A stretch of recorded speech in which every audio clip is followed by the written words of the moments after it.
Guys, so meron na naman tayong Hyundai Santa Fe. Pakita ko lang sa inyo yung issue. Ito mga boss, hindi naman daw siya nag-overheat, pero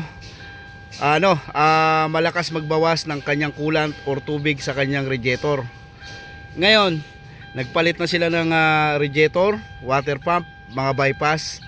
So ganun pa rin daw, lakas magbawas. So ipapakita ko sa inyo yung pag troubleshoot natin dito, kung anong nakita natin dito sa Hyundai Santa Fe. Ngayon mga boss, i-start natin.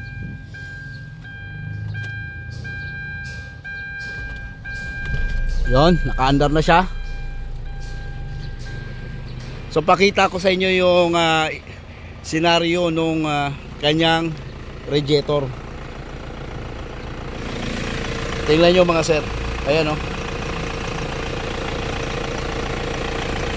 Hangin. Pahawak nga idol nito. Ayan, tingnan nyo yung bula. Saan ba nagagaling yung bula na yan mga boss? Doon sa ating cylinder head gasket. Angat na yung head gasket natin, kaya pumapasok yung hangin sa daanan ng tubig. Tingnan nyo mga sir. Yan ba ang hindi nag-overheat?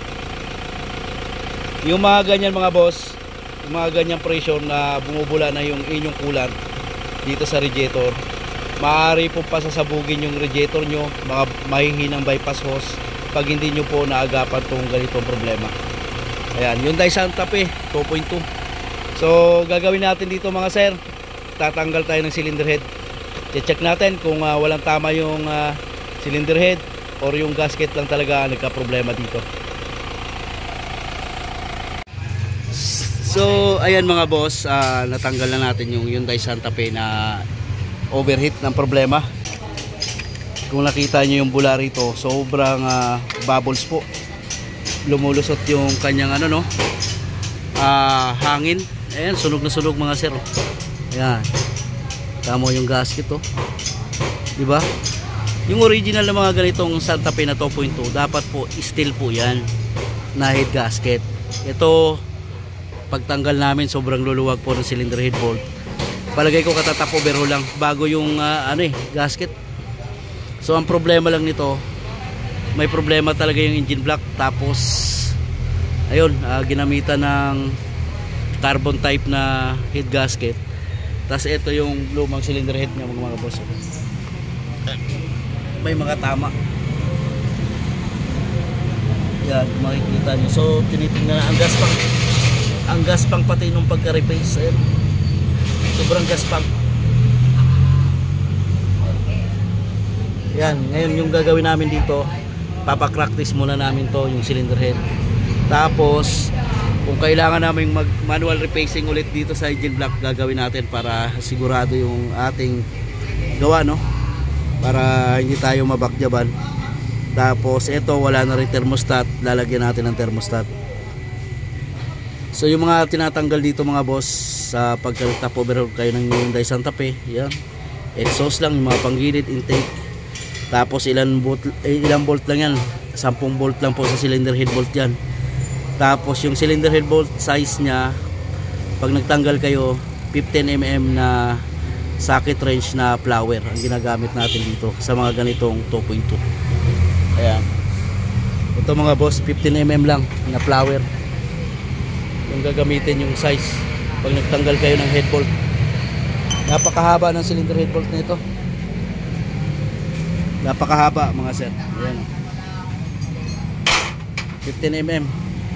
Ayan na, tanggal na siya. So i-update ko kayo sa maging resulta nitong natin, yung cylinder head natin ng Hyundai Santa Fe.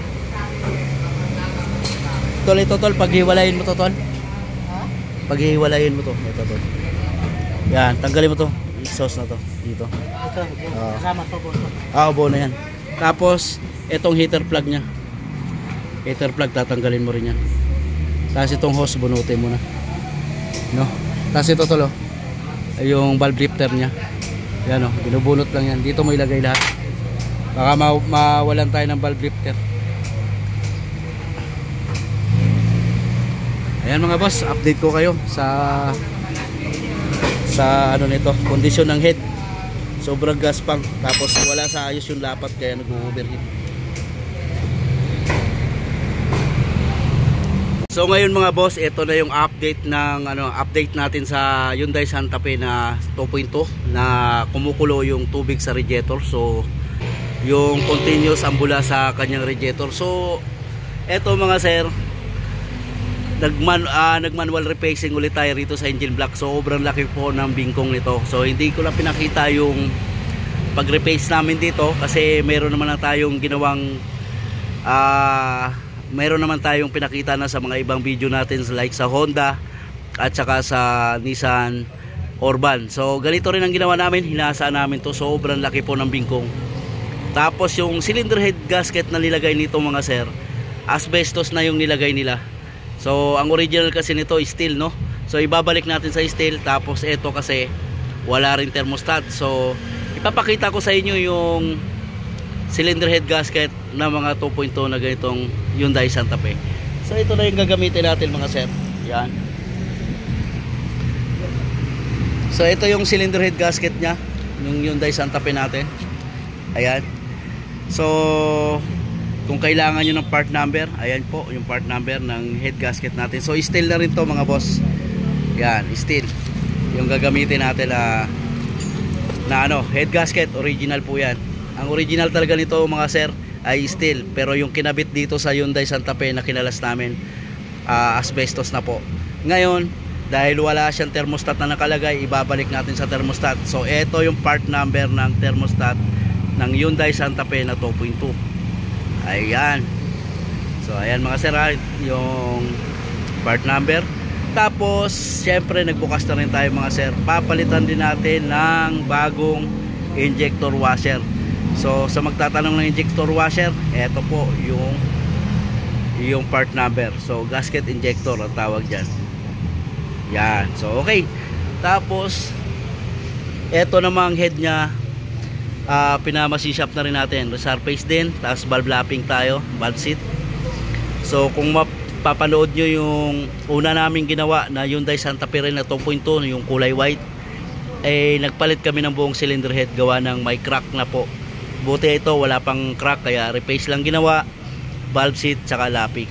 Yan. Sana makakuha kayo ng idea doon sa yung pag-testing ko doon sa radiator niya, na hindi mawala-wala yung kulo or bula sa kanyang radiator. Ayan, ganun po ang nangyari. So bingkong to yung engine block. So bagong replace na yan. Sasalpak na lang natin kasi naka-ready na lahat ng pyesa. Tapos yan, sobrang laki ng kinayod namin dito mga boss. Hindi na tayo gumawa ng video kung paano natin i-replace to. So meron naman na tayong ginawa dati, no? So ayan, so talagang pinantay namin to mga boss. Sobrang laki ng bingkong. Ayan, so umpisa na natin. So ito yung ginamit pala sa Hyundai Santa Fe. Yan, asbestos po. Pero ang original niyan mga sir, mga ganito, steel. So tingnan nyo yung angat ng mga sir. Sunog na sunog yung gasket niya. So ang tama nung block niya ay mga gilid, tagiliran. Sobrang laki ng bingkong ng engine block. Tapos pagtanggal namin ng head bolt, sobrang luluwag mga sir. Ayan, sobrang kapal na ito. Makapal tong urig na steel na head gasket ng mga Hyundai Santa Fe. Tapos papalitan lang natin ng mga ganitong asbestos. Talagang magkakaproblema tayo tulad nito. Ayan, singaw. Ayan, singaw yung mga gilid. So ibabalik natin sa original yung kanyang head gasket. Lalagyan natin thermostat tsaka bagong injector washer.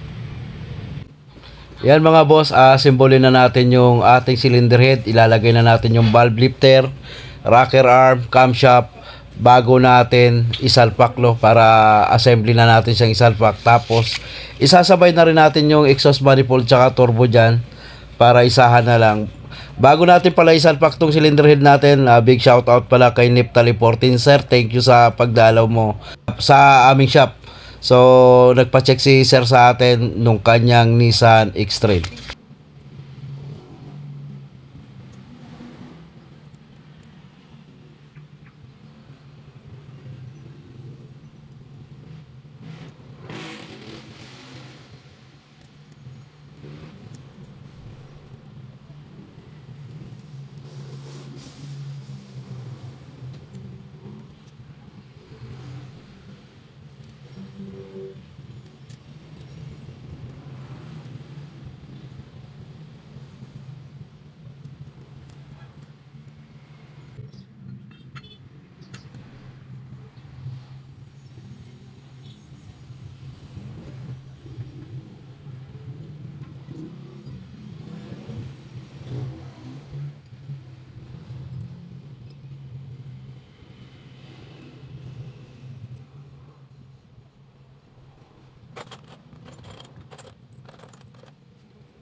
Ayan, so na ilagay ko na rin yung timing belt. So hindi na natin napakita yung pag-install ng timing belt mga sir, pero ituturo ko sa inyo yung timing. So ang timing ng camshaft makikita nyo rito sa sprocket nya, sprocket gear. So may marking po yan. Tatapat lang din natin dito sa cylinder head, no? Dito, yan. Kung dito yung marking, ayan, dito yung marking. So top level lang din po dito yan sa camshaft natin. Okay? So sa crankshaft naman mga boss, ito.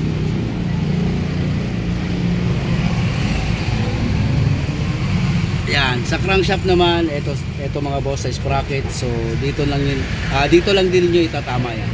So tingnan niyo na lang yung position ng timing belt. Ayan.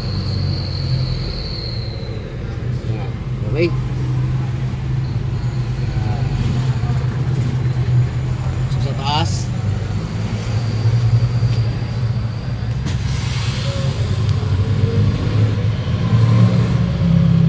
ganyan po ang paglagay ng timing belt, no?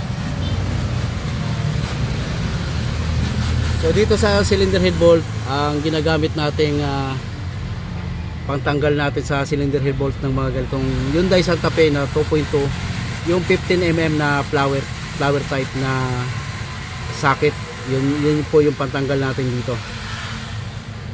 Okay, tapos sunod natin mga timing cover na lang, valve cover, injector. So maya mapapaandar na natin to. So dito mga boss, lalagyan natin ng thermostat to kasi walang thermostat dati nakalagay. Lagay mo nga ito. Buksan mo nga. Yan. So dito nakalagay yan mga sir. Yan. Yung thermostat ng mga ganito Santa Fe. Yan. Okay. May thermostat na siya kasi dati naka-open.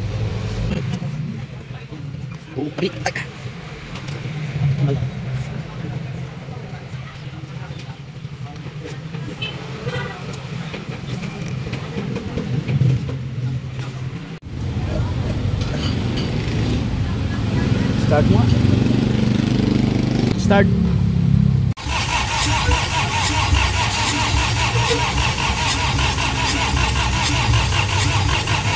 Hangin. Up. Daming hangin, no?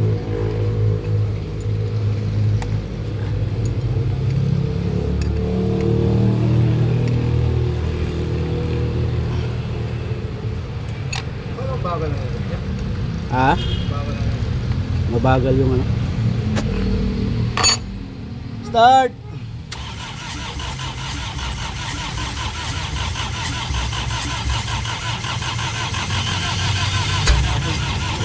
Whoop. Okay, start. Alright. So wala nang talsik mga sir. So ito, tubig muna, observation. So mamaya na yung coolant. Hindi pa namin nilagay yung intercooler mga sir para ma-check namin kung may tagas yung fuel line natin, no?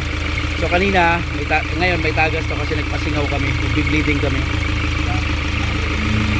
Okay, so observation na lang. Ito yung tinap overhaul natin na Hyundai Santa Fe na 2.2.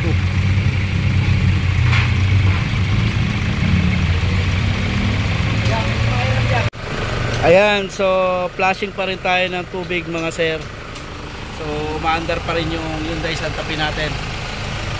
So mamaya ikukulat lang natin yan. So pina-flashing ko muna ng tubig. So wala nang pulo or bula sa ating radiator. Ayan. Na siya.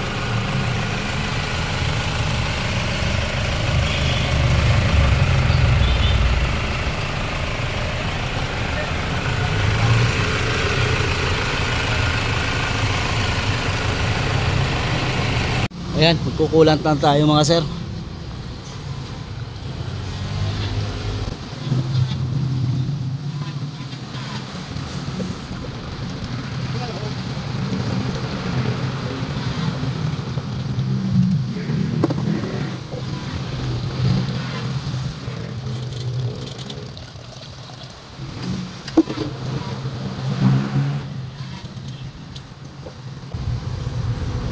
Tapos natin mag flashing, so coolant na tayo yung final natin.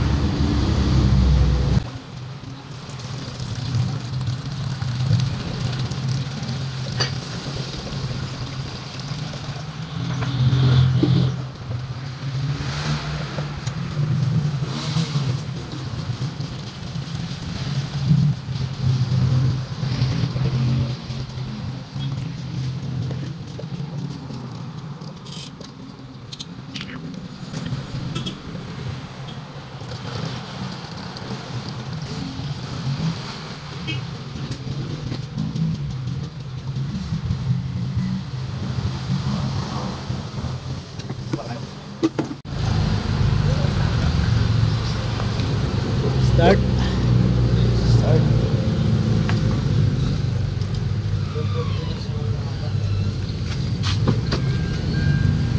So start na. Pagkatapos natin i-coolant, so bleeding na naman.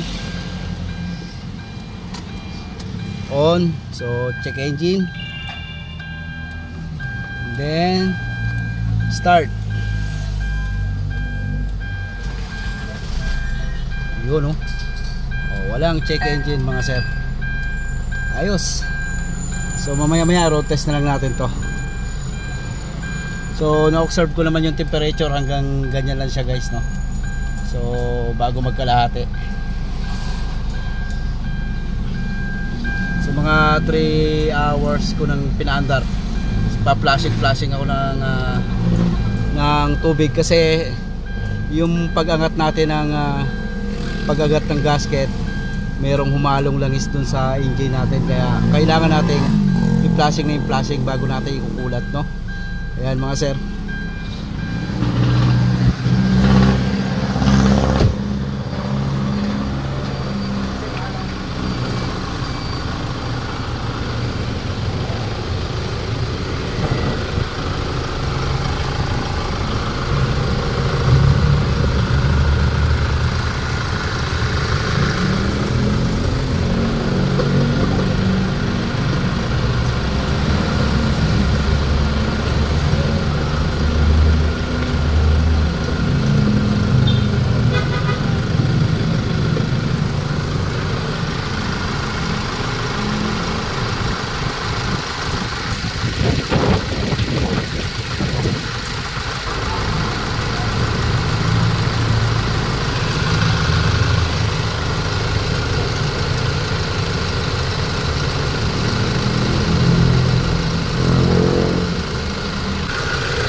Yes.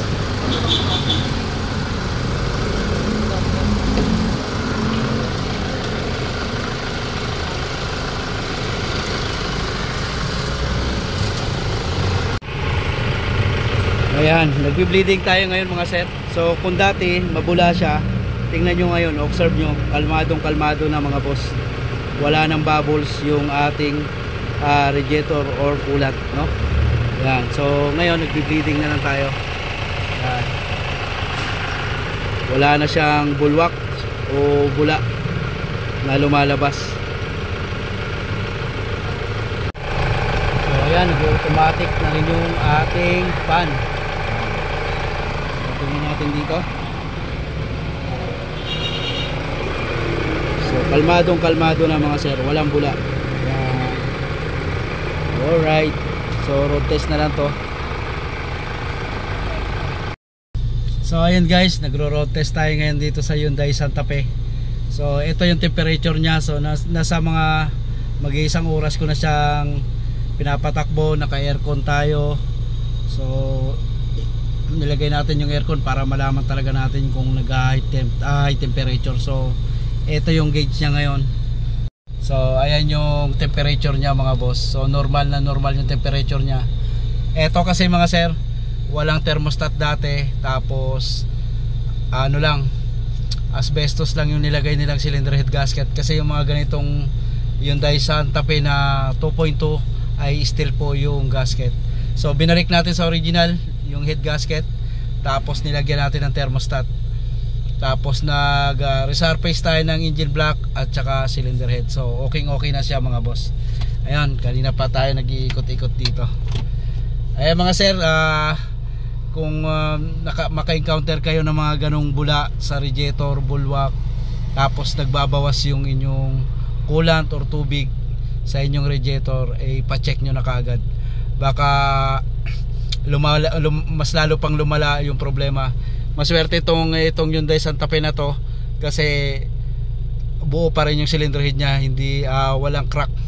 Yung una namin ginawa na ito na halos kasabayan nito na kulay puti na 2.2, nagpalit kami ng cylinder head dahil may putok yung kanyang cylinder head assembly.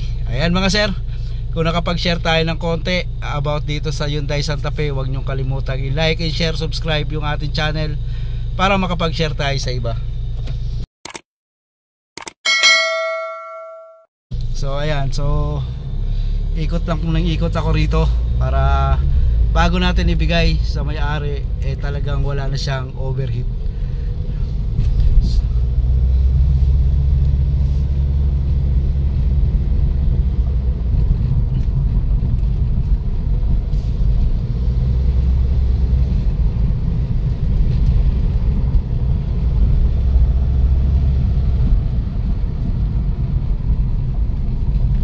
Alright, okay na. Ayan guys, road test pa rin tayo. So andito tayo sa Daang Hari. Yan, bago natin to i-release talagang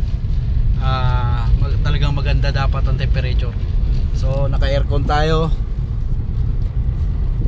tapos yung temperature nya mga boss, kanina pa kaming so isang oras na siguro ngayon mahigit nagro-road test. Yan, dito kami, pabalik na kami sa shop. Yun, dito kami sa Daang Hari.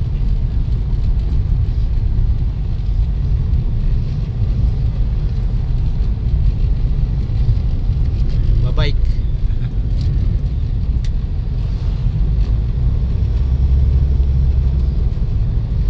Pwede nang pwede nang itawag kay boss. Ito ang may-ari pala nito sa mga boss, no? Taga Cavite. Yan.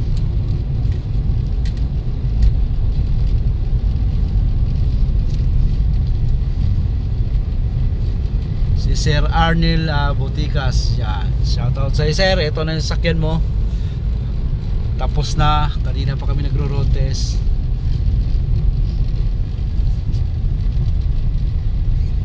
Pabalik na ulit tayo ng Las Piñas sa may Marcos Alvarez.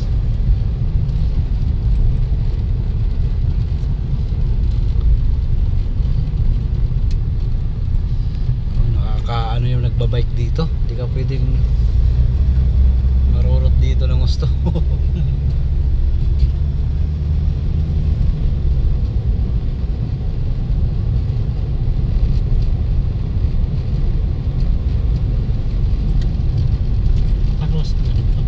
Pakarwas na to.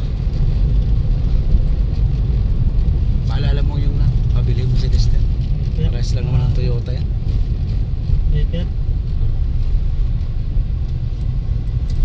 Yun, dito na tayo sa MCX. So back to home base na tayo mga boss.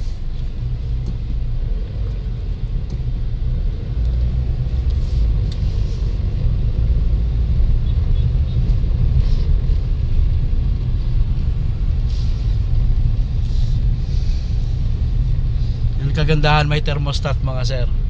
Stable lang yung temperature nyo. Kasi marami nagtatanong sa akin, bakit kaya pagka binibirit ko yung sasakyan ko, pag tumatakbo na bumababa yung temperature. Yeah. So naka-open na yung minsan yung thermostat nyo o walang thermostat. Yung mga sasakyan na ganyang problema mga boss.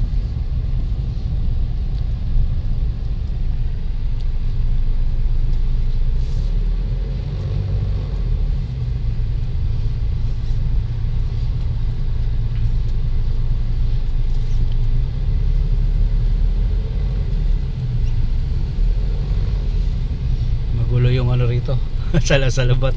May papunta doon, may diretso. Diretso ka. Diretso tayo. Dito tayo. Sunod tayo kay Fort Everest. Yan. So Ibiya yan mga sir. River Drive ang ano namin, ang daan. So dito mga boss, kung galing kayo ng akong pupunta kayo ng Las Piñas, so may daan po dito sa ilalim ng basement ng Ibiya, no? So dito pwede kayong dumaan dito, River Drive. So ang labas nyo pag dire-diretso lang Las Piñas na po. Dito kayo lulusot sa may basement nila. Ito yung River Drive. Huwag po kayo rito sa kaliwa. Yung kaliwa kasi yan, park yan sa Ibiya. Kung River Drive kayo, dito lang kayo sa right side. So dire-diretso lang tayo. Tapos eto na yung River Drive. Kakanan tayo dito mga sir. Yan. So dire-diretso lang to mga boss. Ang labas nito Las Piñas na sa may gasolinahan Sea Oil. Pagdating sa Sea Oil, kanan lang kayo. Konti na lang, mga ilang kilometro yung sa atin. Oh, mga 1 kilometer. So sa shop na po namin. Yun na po yung shop namin. So dito po ako lagi dumadaan pag pumupunta akong Las Piñas. Kasi walang traffic dito mga sir. Kurbada nga lang, pero may iwasan nyo yung traffic. Labas nyo kagad dito Las Piñas. So hindi na natin i-video yung kabuhan. So yung dulo na lang ang ipapakita ko sa inyo. Kung pupunta kayo ng Las Piñas, so dito. Yan. Mamaya mga boss, pag malapit na tayo dun sa exit ng papuntang Las Piñas, so magbibideo ulit tayo. Basta dire-diretso lang to mga sir. So eto na guys, malapit na tayo sa paglabas natin ng Las Piñas. So nasa tansya ko mula Ibiya hanggang dito sa palabas ng Las Piñas. So nasa mga 4.5 kilometers. Ayan, medyo ano nga lang dito, kurbada. Pero wala kayong madadanasan dito na traffic. Yan, mga kurbada nga lang dito.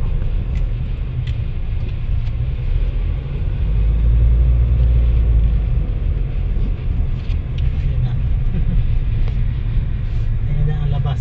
Yan yung ano guys, yung sa highway. Dito lang kayo makakaano ng medyo traffic. Yan, highway na ng Las Piñas dyan. So kakanan na tayo dyan. Diyan sa may tulay na yan. Pagpakaliwa naman papuntang Molino, yun, Cavite. Pagpakanan, yan na po yung sa Las Piñas.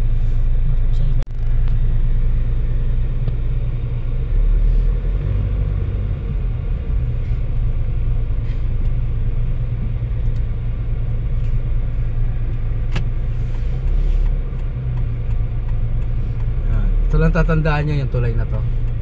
So dito right side tayo. Kanan tayo dito. Ayan. Ito yung papuntang Las Piñas. Sea Oil na yan. Ayan. Makikita nyo yung Sea Oil. Ito na yung papunta sa amin. Sa shop.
Kanina pa tayo nagro-road test.